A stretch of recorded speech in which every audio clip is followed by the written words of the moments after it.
college po ne.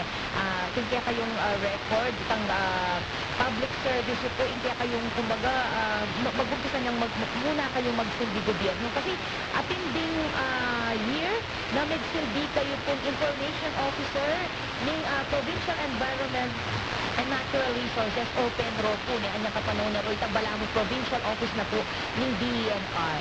Kaya po, hindi lang tayo sa position. Even prior kaya tang position tamo as admin na po ng Mount Arayat National Park. Hindi ka lang sa Babuto. Ngayon kasalukuyan po kami takabang tuturo po. Pero, kita po sa doon tamang public service. Siguro niyo pong tuturo po, bahin tayo po nakita. Alam ko po malimang bisyo, kung may bukod kitang tuturo, mag-train ko po ka rin estudyante. Yan po nalarangan namin journalism, ako pong sports.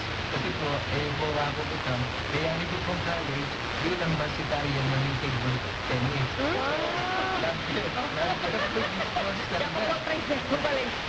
Ako po tuturo ko ma'am, nag-develop ko naman talents, skills, kaya katamang anak ka pag-aral. So, kailangan po kami dito, New Araya Table Tennis Club. At may mag-champion na po rin ang katamang trainees.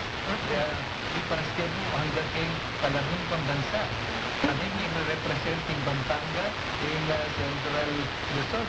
Itakutan daw po kami ng table tennis players sa Pilaraya. So, cut the story short. Opo.